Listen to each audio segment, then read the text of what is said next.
Here's why I think that the tariffs are here to stay and will be amazing for the middle class and the overall economy in the United States.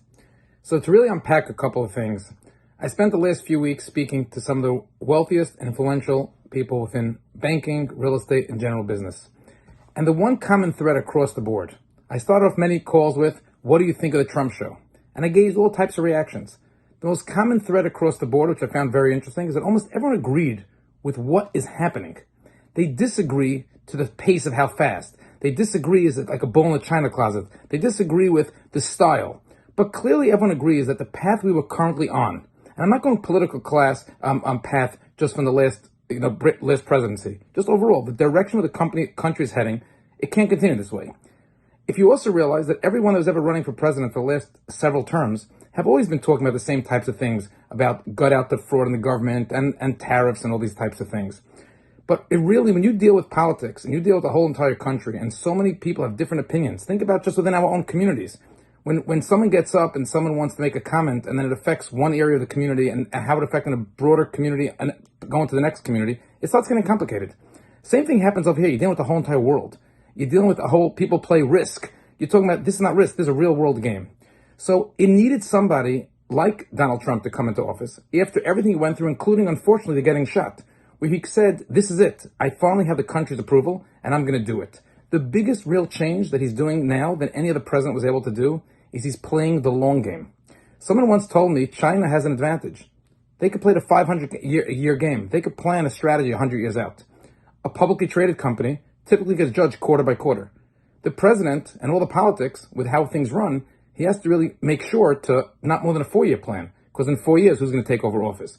But he's not making any decisions for the short term. And in order to do this, like he said in a recent, that Donald Trump said in a recent interview, it's middle of the surgery. Of course the patient's going to be hurt. Of course the stock market's going to drop.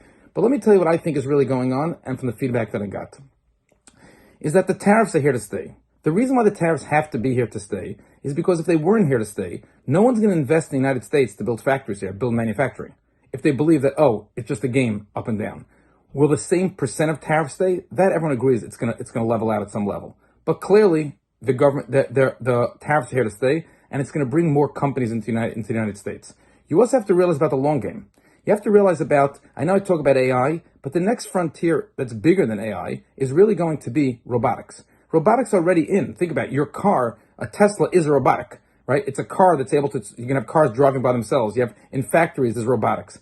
It's very, very tough in a corporation to get rid of employees and replace them with robotics, because then you have the unions and just in general, you're laying people off, replacing them. New businesses, as they grow, they could implement robotics because they're not firing anybody. They'll just hire at a slower pace.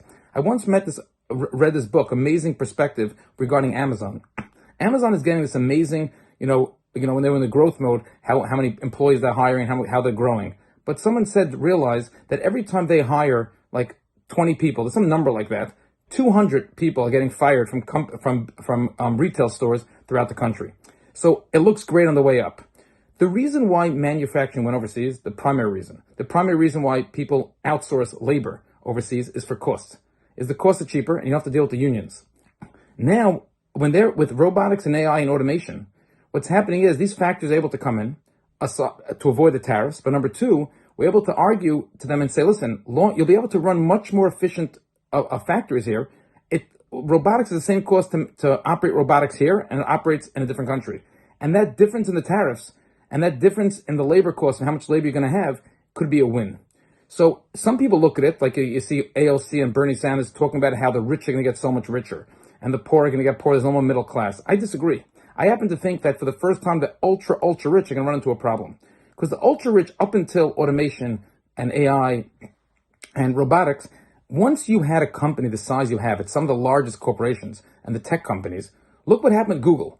People thought no one could unseat Google. Along comes OpenAI, ChatGPT, and all these other AI tools that are coming out. And all of a sudden, this starts becoming a threat to them. Things could change. Their moat, as they call it. The moat is the thing that protects them, that's their competitive advantage. Used to get wider and wider. Now it's shrinking. Because right now, if an individual wants to open up a company, a group of people get together, really savvy, and are using the latest of tech, they could accomplish so much more, so few people accomplishing more. So you talk about supercharging people within AI, and within robotics, they could do a lot more. So now, what do I think is going to happen going forward? Think about Amazon. Amazon opened up, and Amazon allowed so many millionaires to start having their own businesses. How many people do we know that have an Amazon business? They make a ton of money in Amazon business. For the same exact direction, you're going to have now people that are going to be able to open up larger businesses and different sized businesses that until now were very tough to be able to open just a few people, because they had they had this problem of higher labor costs. But now with I think the direction we talk about AI, how AI can affect the jobs overall, and it's going to affect 80% of jobs. Not just that the 80% of people can lose a job and disappear, but many of those people can start opening up their own companies, and we have a lot more businesses opening up in the United States, and there's a lot more fractional, the whole fractional or the gig economy, we call it Uber drivers and Uber Eats. You can have a lot more. Just like you have outsourced CFOs, you can get a lot more of those outsourced CFOs and a lot outsourced C-suites and every way throughout the whole stack. So bringing back to the topic here, the tariffs are going to cause a lot more things to be developed and built in the United States. Many people talk about within the Jewish community, when they talk about how we are community and family bound, is that we support our own. What does that mean? We try to do business within ourselves. We have a family member or a cousin or somebody that within the community opens up a business, we try to use them. And many religions and cultures do the same thing for themselves. What happened to the United States is that the United States had their business and everyone operated and bought stuff in the United States. Then it became a global economy. They went buying everything all over the world. Now, with the tariffs and more manufacturing in the United States, they're going to bring a lot more back into the United States. So with this coming into the United States, this is going to be a major benefit for the general economy of people spending more money here and keeping their revenues here. Number two, it's going to be the benefit with AI, automation, and robotics for more people to open up, regular average Joe, so to speak, to open up a company. And those companies will be able to thrive. In corporate America, they say that, everyone's a replaceable part. At some level, every single employee is a replaceable part. An attorney is also replaceable, but at a higher level than someone just sweeping the floors. Right? But however, the person that the owner relies on, that person makes more than the typical person, because the owner has a business, he has to rely on that person. When you have one big corporation, how many people are being relied on from the top down? It trickles down. By the time it gets 2 or 3 degrees, everyone else is really a low level, like truly replaceable part. When you have a ton of companies opening, within those businesses, the top few people are important to the business, much more important proportionally than they would have been in the previous job that they had. Those people are earning more. That is the middle class. So all these benefits will benefit the middle class. They talk about Trump wants to have an idea to potentially eliminate taxes for anyone making less than $150,000. That's also going to be a boon for the middle class. So take this all into perspective, and I want to add another line from general business. When a company is having a problem with profits, there's 2 ways to fix those problems. Number 1 is focus on revenue. How could the company do more sales? Keep the expenses the way they are, do more sales. Number 2 is how could they cut expenses? I think what's going on over here simultaneous in the country is you have the Doge effect. And again, people have a different appreciation for how and why they're going about it. And obviously, you always talk about the people that are screaming the most are the people that benefit from it. But leave the politics aside. They're focusing on the fat that's in the system.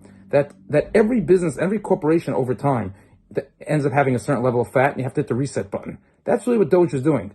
Doge also is not taking the normal approach, but saying, oh, how can I cut 10% of expenses on the top? They're starting with a white piece of paper. And they're saying is, this department, how many people today are needed to run this department? 37? And now there's 180?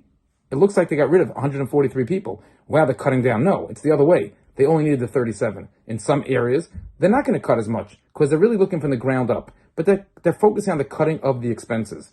At the flip side of the coin, what Donald Trump is trying to do both at the same time, says, not only do I want to cut expenses, I want to go ahead and increase the revenue.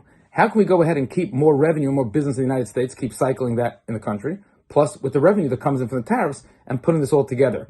The other reason why he's doing this all so fast is because we are all humans, and we all compare our current situation that we're dealing with to yesterday compared to the day before. So he would rather go ahead and say, how many things can I accomplish and do and pull off that Band-Aid, so to speak, within my first 30, 60, 90, 180 days. Get the bad news behind us and then begin the healing towards that long term. So yes, did the stock market totally crater last week? Yes. Some people think it's going to pop right back. Personally, I don't think it's going to pop right back because there were very few companies drove the market. And now I think there's going to be a lot more businesses opening up, as I said before. And I just think it's a whole new world we're coming into, that it's not the same rules of engagement. If you have the tariffs, more rebuilding back in the United States, you have automation, you have AI, and you have the robotics all at the same exact time, I think we're in for a much better place for the average person as opposed to the path we were heading in the past. And I would love to hear your perspective on this. This is just one person's view and based on research that I did, but I would love to hear your perspective now that you hear all the different pieces put together at once.